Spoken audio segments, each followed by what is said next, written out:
네, 잘 쉬셨는지요? 질문에 대해서 답을 드리겠습니다. 김민재님 질문인데요. 코로나 사태 때문에 전 세계가 마이너스 경제 성장을 접어들고, 있는데, 포스트 코로나 시대에 공유경제가 이제 시대가 될 거라고 얘기를 제가 말씀을 드렸잖아요. 경제 위기를 극복하기 위한 좋은 방법이기도 하고, 그 다음에 궁극적으로도 이제 지속 성장, 인류의 생존을 위해서도 그렇고, 일단 당장 눈앞에 있는 상황을 보면, 이제 에어비앤비 말씀을 하셨거든요. 에어비앤비 코로나 사태 때문에 전 세계가 이제 국가 간의 거리가 막 커졌죠. 그래서 이제 항공기가 뜨지 않고 글로벌 여행객이 다니지 않으니까 당연히 에어비앤비의 예약률이 뭐 90% 떨어지고 뭐 이렇게 되는 거죠.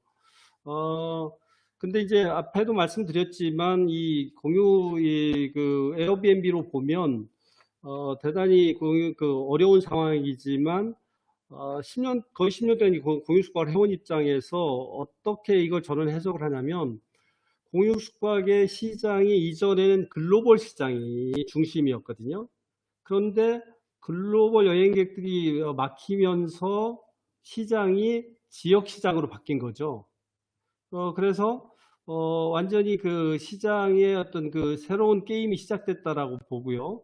그러면 여전히 코로나 바이러스 때문에 글로벌 여행객도 감소할 뿐만 아니라 내국인 여행객도 감소를 한 것이 사실입니다. 그래서 당분간 그렇게 빨리 여행객들이 많이 늘어나지 않을 거기 때문에 공유 경제, 공유 숙박의 미래는 어두운 거 아닌가 이렇게 얘기를 할 수 있지만 지금 당장 위험이 하고 있는 일이거든요. 당장 아웃스테이라는 걸 또 하고 아웃스테이라는 걸 통해서 뭐 자가격리자든 자가격리자 가족을 위한 어떤 공유 숙박을 진행을 하면서 이전에 생각지 않았던 새로운 공유 숙박의 효용성이 드러나고 있는 것이고요. 그 다음에 글로벌리 다니지 않았지만 이제 여행이 내국인 중심의 여행이 된다고 하면 글로벌 여행 시장, 공유 숙박 시장은 줄지만 그만큼 파이만큼 내국인 공유 숙박은 그만큼 늘어날 거거든요. 그래서 공유 경제 기존의 모델로 봐서는 공유 경제가 대단히 힘들고 이런 것 같지만 새롭게 지역 중심으로 바뀐 공유 경제는 오히려 그 이전보다도 더 활성화될 것이라고 보는 거죠. 그리고 말씀드린 것처럼 공유 경제는 써보니까 편하게 다양한 걸 누릴 수 있네? 이런 어떤 소비자의 욕구와 권익을 증진시키는 모델이기 때문에 계속 성장할 거라고 보고요. 그래서 공유 숙박이 기존과는 다르지만 대단히 이미 저희가 위험을 하면서도 이제 그런 니드를 느끼고 있는 상황이니까 기대해 볼 만하다 이렇게 말씀드릴 수 있는 것 같고요. 그 다음에가 그 다음 질문이 윤상규님이 스페이스X와 유튜브 활성화가 공유경제인가요? 말씀하셨는데 그렇지 않죠. 그러니까 제가 말씀드린 거고 싶은 건 뭐였냐면 온라인 경제가 먼저 생겼죠. 인터넷 때문에. 그래서 인터넷에서 단순한 정보 소비자가 정보 생산자가 되고 미디어가 된 것처럼 사람들이 엄청나게 힘을 발휘하는 과정을 그런 어떤 시대의 흐름을 놓고 봤을 때 오프라인에서 그런 형상이 경제 쪽에서 일어나는 똑같이 인파워된 시민들 중심으로 움직이는 그 경제 모델이 등장하는 것은 대단히 자연스러울 것이라는 얘기죠. 그래서 그런 측면에서 예를 들어서 일반 개인이 온라인에서 힘을 얻어서 어떤 경제 미디어가 된 것처럼 정보 소비자가 경제 쪽에서도 일반 시민들이 단순 소비자들이 경제를 이끌어 나가게 될 것이다라는 어떤 그런 비유를 이제 한 거고요. 그 다음에 파워 투 더 피플이라는 대표적인 어떤 최근의 사례로 스페이스 X가 결국에는 시민들이 만든 기업이 국가의 어떤 그 일을 대체하는 그런 현상이거든요. 그만큼 시민의 어떤 힘이 강해지고 있기 때문에 어떤 시민들의 규합 이런 것들이 경제에서 큰 영향을 미칠 거라는 측면에서 그렇게 말씀을 드린 사항입니다. 그 다음에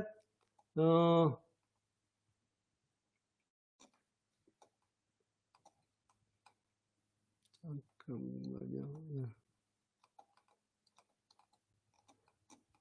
제가 이게 그 스크롤이 반대라서 그 다음에 공공 플랫폼에 대한 찬반이 그 주영식님의 질문인데요. 그 공공 플랫폼에 대한 찬반이 있는 것 같아요. 일자리나 혁신 창출에 역행하는 지적이 있는데 옛날에는 맞는 얘기 같아요. 그런데 이전에 공공 플랫폼 하면 실은 공공 플랫폼 얘기보다는 공공 앱 얘기가 많이 나왔거든요. 그래서 얘기 나오는 게 이제 두 가지였는데 민간 영역 침해한다. 그리고 불보듯 뻔하다. 실패할 거다. 실패를 많이 했죠. 세금 낭비다. 그러면서 민간의 혁신은 막으면서 세금을 쓴다. 이런 거였거든요. 근데 공공 플랫폼은 좀 다른 것 같아요. 이미 지금 경기도에서 하고 있는 거는 민간의 효율은 그대로 유지하면서 공공성을 확대하겠다는 전략이거든요. 그리고 단순하게 앱을 만드는 게 아니고 전체 어떤 생태계 관점에서 접근하는 거기 때문에 민간 영역을 침해하기보다는 오히려 좀 더 많은 플랫폼에 좀 더 민간들이 더 참여할 수 있는 기회를 제공할 수 있습니다. 그러면서 거기에 참여에 대한 예를 들어서 뭐 가게들한테 수수료를 또 깎아주고 이럴 수 있는, 그래서 이전에 어떤 공공 앱을 만드는 그런 관점하고 좀 다를 것 같고요. 그 다음에 실은 배달의 민족이 이런 벌미를 제공을 했어요. 예를 들어서 독점 뭐 M&A를 통해서지만 한 나라의 그 배달 시장 독점을 90 몇 프로를 모 기업이 가질 수 있게끔 한다는 건 말이 안 되는 얘기거든요. 앞으로 폼생 폼사 그야말로 플랫폼이 엄청나게 중요해질 텐데 플랫폼을 내준다는 거는 그 축산업을 다 내주는 거하고 다를 바가 아닙니다. 그런 면에서 좀 벌미를 줬다라는 것, 그래서 공공에서 성공을 시킬 수 있는 접근을 하느냐 안 하느냐 퀘션인데 지금 접근 대단히 성공할 수 있는 가능성이 많은 게 처음부터 생태계로 접근한다는 것, 그 다음에 되게 이미 서비스가 되게 정형화되어 있는 서비스예요. 그렇고 그 다음에 그 기술이나 이런 것도 일반화된 기술이고, 그 다음에 무시할 수 없는 게 뭐냐면 여기에 그 지역 화폐 이런 것들, 그 다음에 경기도가 데이터를 노동으로 보고 보상하는 그 정책을 전 세계적으로 되게 빨리 시행했는데 여기 어떤 그 플랫폼에서 나오는 이 데이터의 가치를 강조하는 면이 없잖아 있거든요. 그래서 제가 생각할 때는 전 세계적으로 봐도 이 지금 접근하는 것 자체도 대단히 나름대로의 명분도 있고 접근하는 방식도 대단히 이전과 다르고, 그리고 성공할 수 있는 뭐 보장은 할 수 없지만 여러 가지 요소들을 갖춰 있다고 생각하기 때문에 오히려 좋은 쪽으로 그 해석이 됩니다. 그 다음에 이제 말씀이 공유 경제의 주체는 누구여야 하는 쪽인데 서울시 따릉이 말씀을 하셨거든요. 지금 조금 전에 말씀드린 공공이라는 측면으로 공공 플랫폼의 장점을 얘기했는데 따릉이 질문을 하시니까 김종식 님이 엄청 이렇게 날카로운 질문을 해주셨는데 제가 되게 당혹스럽습니다. 왜냐하면 공공 플랫폼의 중요성을 강조했고 장점을 강조했는데 따릉이의 서비스는 서비스 관점으로 보면 대단히 안 좋거든요.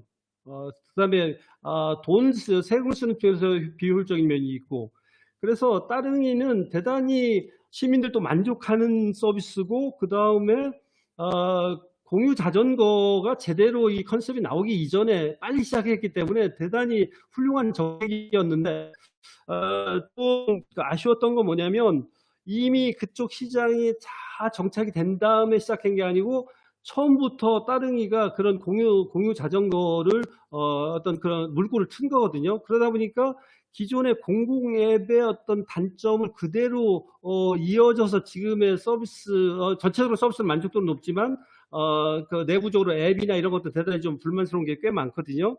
지금 상황에서는 어쩌면 따릉이는 민간 쪽으로 돌리는 게 오히려 낫지 않을까. 왜냐하면 공유 모빌리티 쪽의 어떤 그 앞으로의 혁신은 어떻게 갈지 모를 정도로 앞으로 발전, 변화 이런 폭이 되게 넓거든요.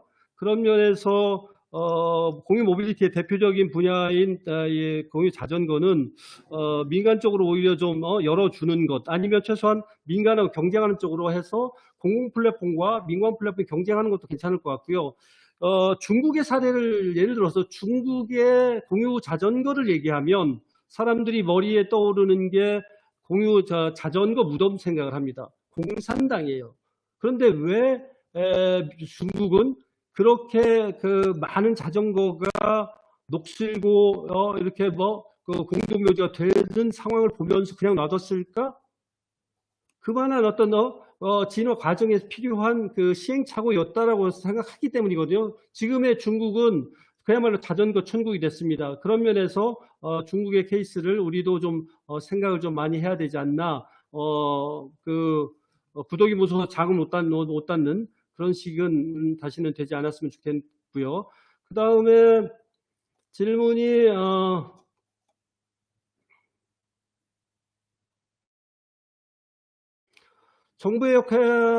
정부에서 지금 사회적 기업 관련해서 대단히 많은 투자를 하고 있습니다. 그런데 사회적 경제가 과연 소셜 엔터프라이즈가 얼마나 성공했느냐라고 하는 거는 조금은 회의적으로 보는 경우도 대단히 많은 것 같습니다. 저는 서스테이너블한 사회적 경제, 소셜 엔터프라이즈가 공유경제가 아닌가 봅니다. 공유경제 기업들이 추구하는 게 결국에는 기업으로서의 이윤을 추구하지만 실적으로 만들어내는 가치는 사회적 가치거든요. 그런 관점에서 공유경제하고 사회적 공유경제도 사회적 기업이나 사회적 어떤 소셜 엔터프라이즈만큼이나 관심을 갖고 정부에서 투자하고 해줘야 되는데 아직은 좀 그렇지 못한 건 대단히 좀 아쉬운 것 같습니다. 어쨌든 너무 좋은 질문 감사드리고요. 질문 답변에 너무 시간을 많이 쓴 것 같은데 빨리 나머지 그 내용 말씀드리고 질의응답 받도록 하겠습니다.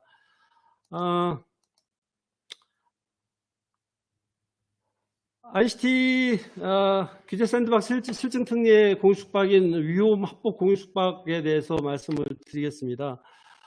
작년 11월 27일에 그 특례가 특례가 통과됐고요. 그렇게 어렵게 될지 잘 몰랐습니다.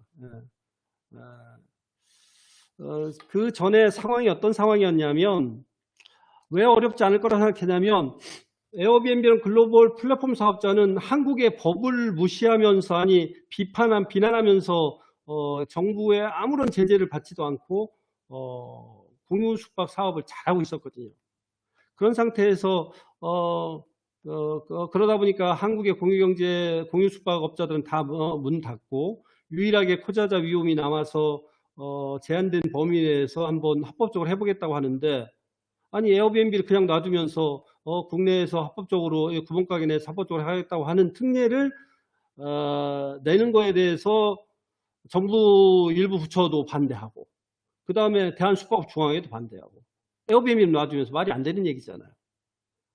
아무튼 그런 현상이 일어나는 게 한국의 공유숙박 시장이었습니다. 저희가 2000년 때부터 2010년 때부터 공유숙박, LG 플러스에서도 공유숙박에 대한 관심이 있었고 2012년도에 이제 공유숙박 플랫폼을 시작을 했는데요.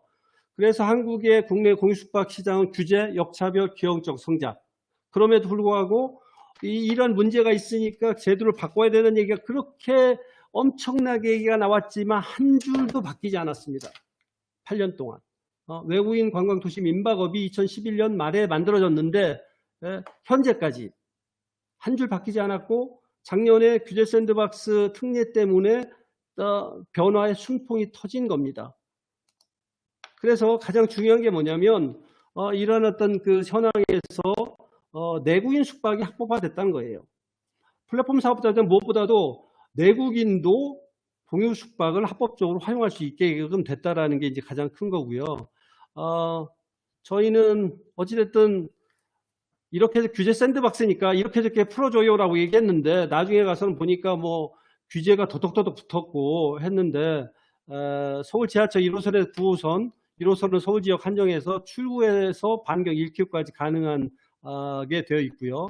그 다음에 기존에 외국인 관광 도시 민박 하시는 분들은 위험 특례 공유숙박업을 지정되면 180일 동안 내국인도 할 수 있고, 그 다음에 지정되지 않은 분 중에 그러니까 외국인 관광 도시 민박이 아닌 분들은 저희가 새로 지정하면 180일 동안 내외국인을 할 수 있는. 근데 여기서 180일, 1km 이런 것들이 어디서 나왔는지 저도 모릅니다. 어찌됐든 이런 제약이 붙어서 왔고요. 지금까지 할 일이 정말 많더라고요. 정부가 하는 일들을 위험이라는 조그만 스타트업이 해야 됩니다. 그래서 위험특례 공유숙박업을 이름을 정하고 규제 샌드박스 정한 규제를 따라야 되고 합법적인 숙소만 끌어들여야 되고 준수해야 되고 이런 일들을 계속 해왔고요. 그 다음에 프로세스 정도 쉽지 않았습니다. 외국인 관광객은 어떻게 하면 숙소를 등록하고 그 다음에 등록증을 확인하고 특례를 신청하기 위해서 사업자 등록증을 업로드하게 하고 어떤 과정을 거치고 이거를 일일이 수작업으로 하다가 이제 자동화하는 이런 일들을 좀 서비스에서 할 수 있도록 진행을 했고요.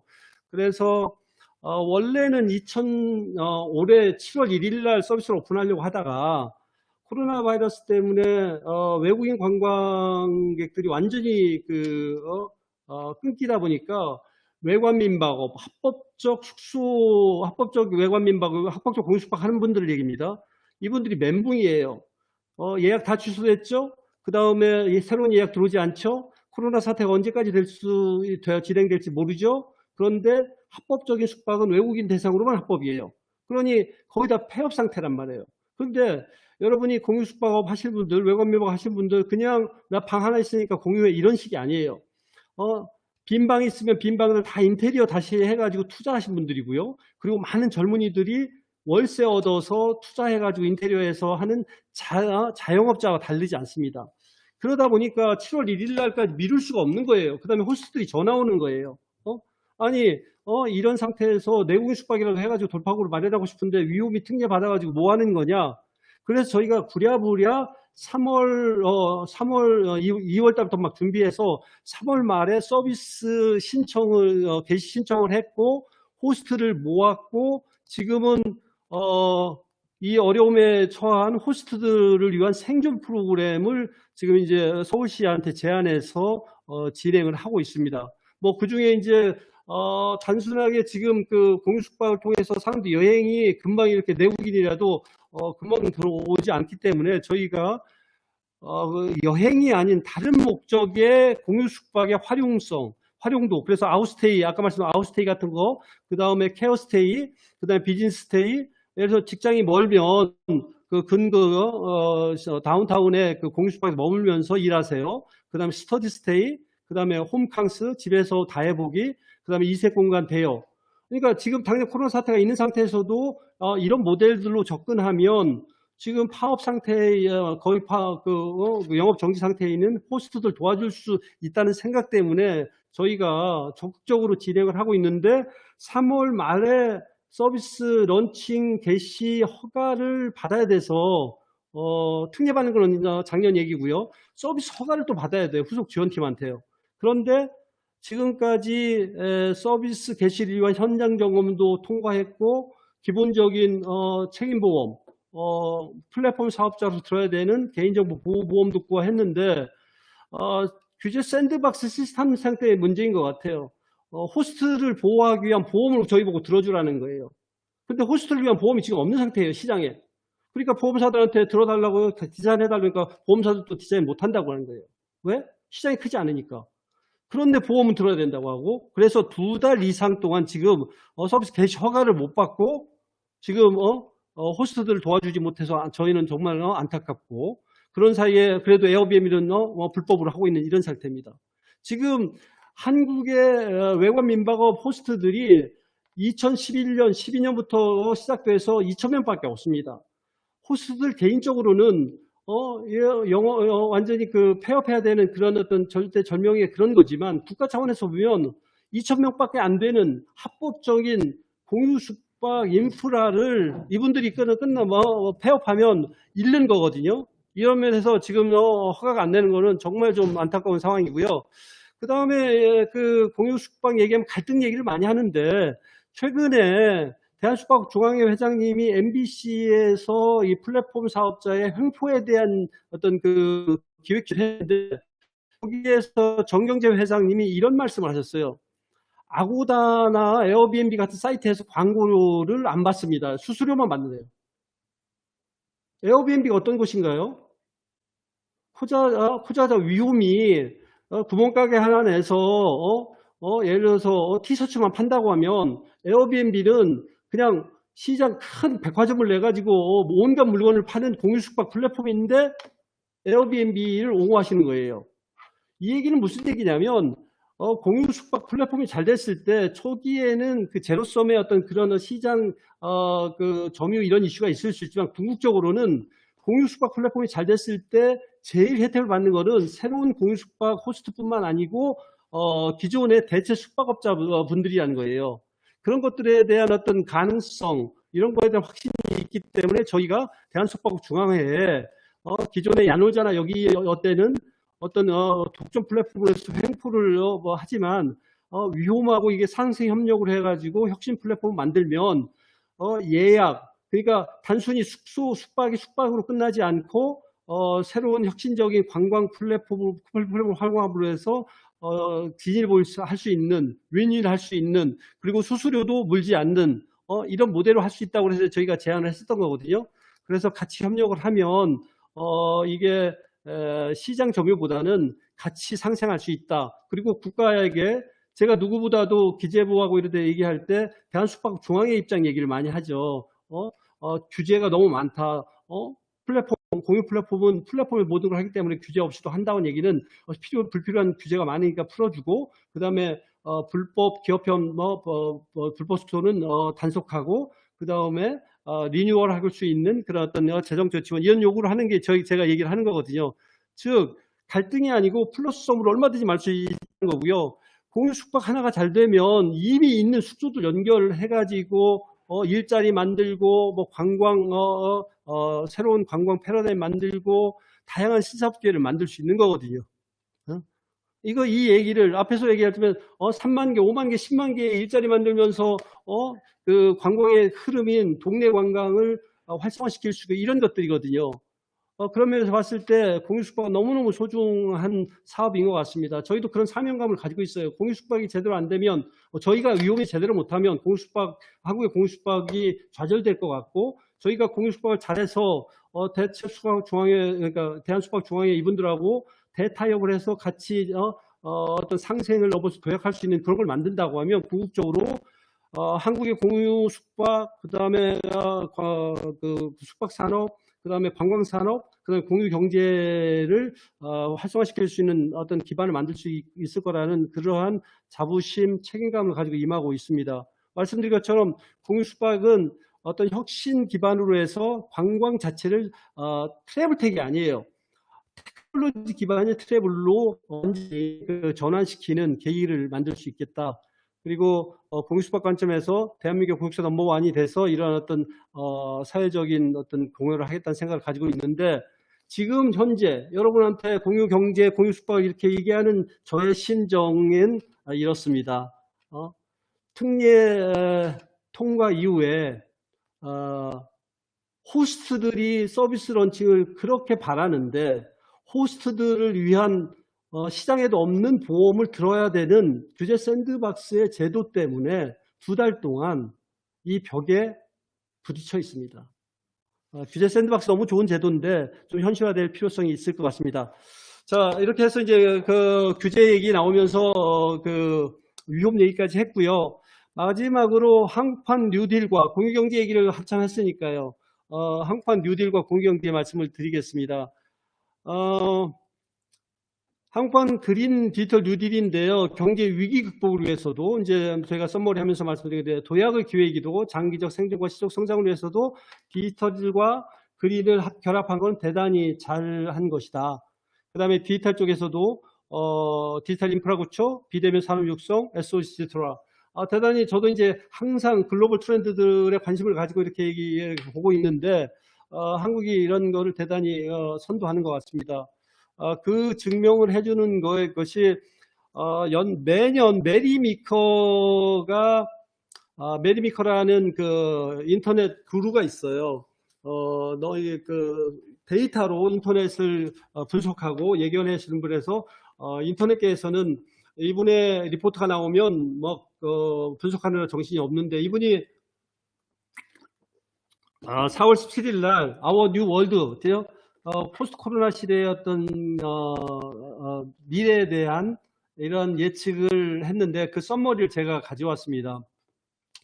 코로나19는 충격과 사후 충격이 이렇게 같이 큰 영향을 줄 것이다. 처음에는 이제 건강의 문제가 경제 사회적 문제고, 그 다음에 지속적으로 반복적으로 일어날 것이다. 이분도 얘기를 하고, 여기 빨간색을 한 게 왜 디지털 혁신을 우리가 제대로 선택했는가를 얘기하는 겁니다.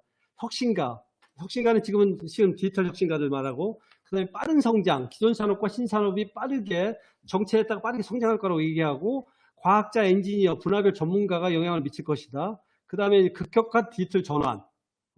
10년, 20년 빨리 앞당겨졌거든요. 그 다음에 모든 사람을 대상으로 했고, 그 다음에 온 디맨드가 실은 소비뿐만 아니라 노동 쪽에서 일어날 것이다. 그리고 이러한 위기 극복의 경기 부양과 일자리 창출의 핵심은 신기술에 의해서 진행되어야 된다는 거예요. 신기술이 뭐예요? 지금은 디지털이죠.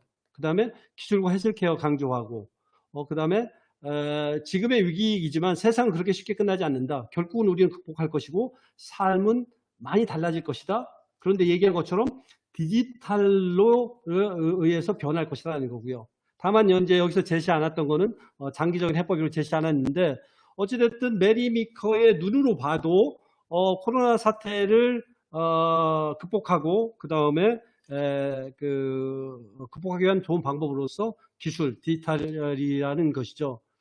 이번에 이제 코로나 때문에 모든 사람들이 모든 것이 디지털 전환당했다고 얘기를 하지 않습니까? 생활도, 업무도, 오락도, 의식도.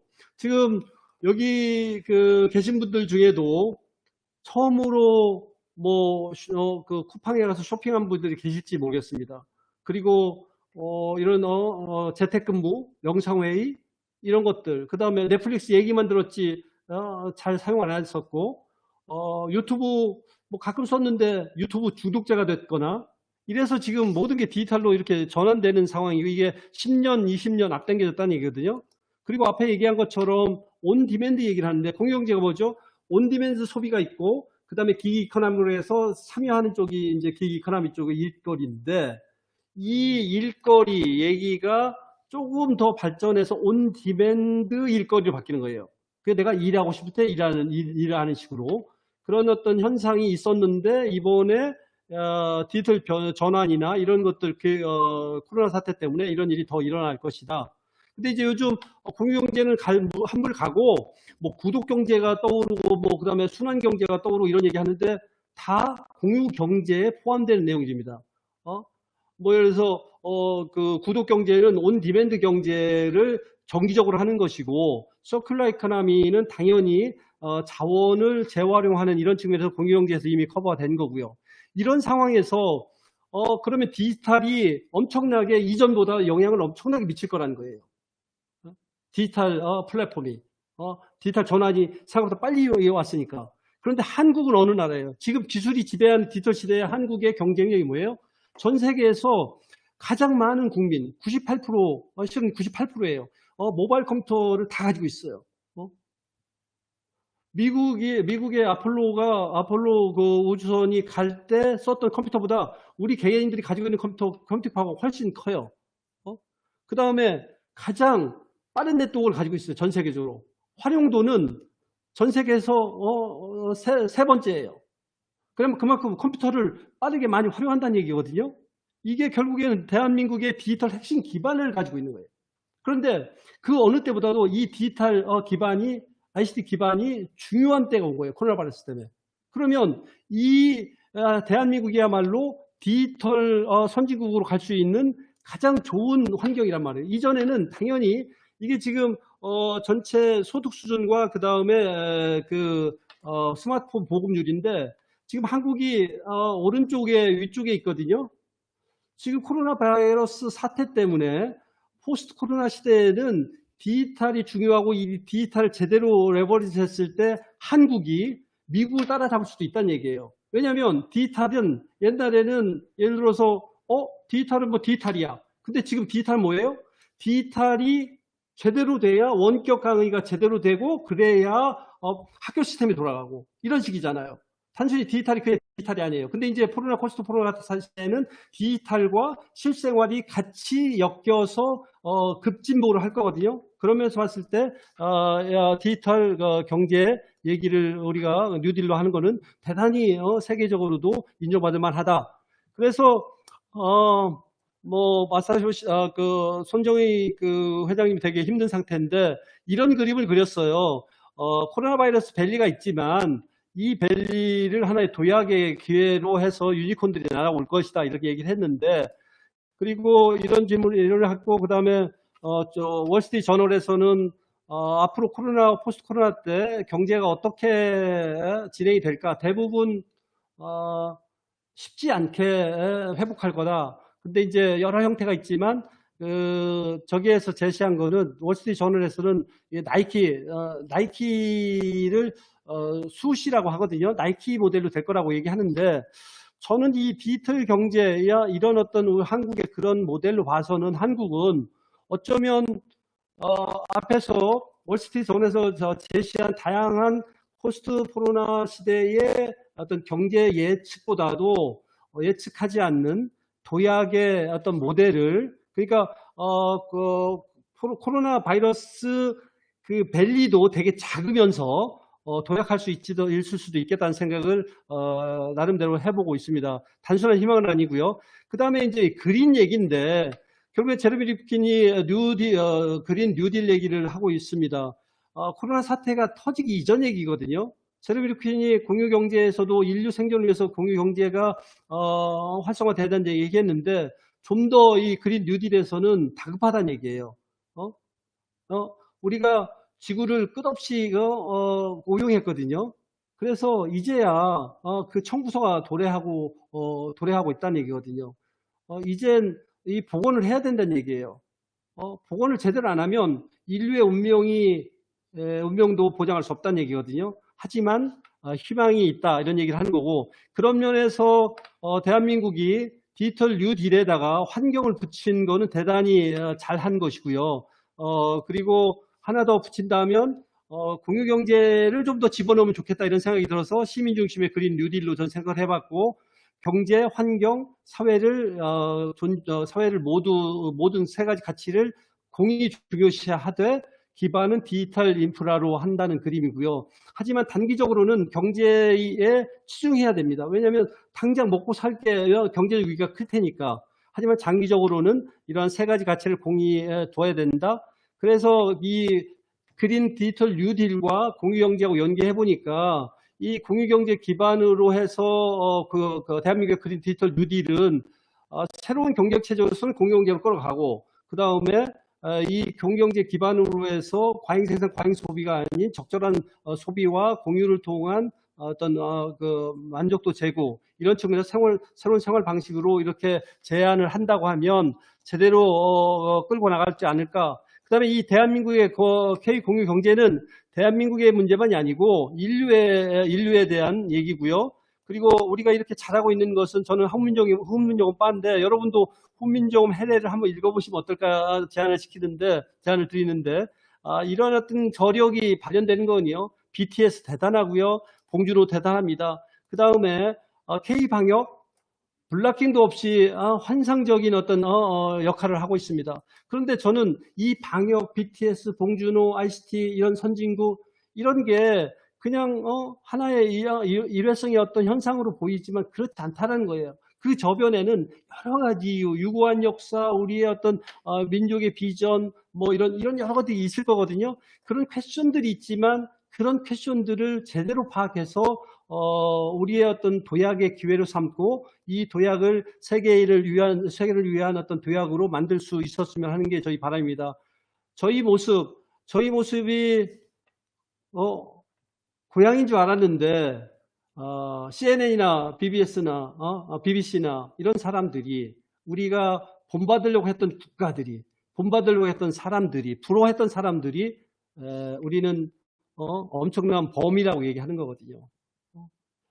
이거를 좀 자각을 해야 될 때가 아닌가. 어찌됐든 많은 퀘션이 있고 많은 시간이 필요할 거겠지만 어찌됐든 K공유경제는 결론적으로 팬데믹 위기를 극복하는 100% 답은 아닐지언정 많은 힌트가 있다고 보고요. 그래서 뉴딜 통해서 도약하고 그 다음에 인류 생존과 지속 성장을 위한 어떤 새로운 경제 체제와 생활 방식을 제시함으로 해서 세계를 구하는 그러한 일을 할 수 있지 않을까 이런 생각을 해보고요. 저희 공유경제협회는 작년도에 그 기재부 소관 그 사단법으로 시작을 해서 다 함께 공유로 더 좋은 세상을 만들겠다는 생각을 가지고 열심히 뛰고 있습니다. 전체적으로 오늘 내용을 랩업을 해드리면 공유경제 정의에 대한 말씀을 드렸고 그 다음에 공유경제가 팬데믹을 공유경제가 끝난 게 아니고 이제 시작이라는 것, 제대로 된 시작이라는 것, 참된 공유경제가 그 다음에 팬데믹 극복하는 데 있어서 공유경제의 모델이 되게 훌륭할 수 있다. 그 다음에 공유경제는 포스트 코로나 이후에 미래를 위한 새로운 경제체제와 생활 방식으로서 구체적인 모델이다. 그 다음에 이런 관점에서 세계를 선도하고 있는 한국의 K방역을 새로운 글로벌 공유경제 모델로서 어떤 특징들, 그 다음에 위험의 얘기, 그 다음에 한국판 뉴딜은 공유경제를 같이 가야 된다. 이런 측면에서 말씀을 전체를 드렸습니다. 이것을 전 이제 말씀을 드렸고요. 질의응답 받도록 하겠습니다.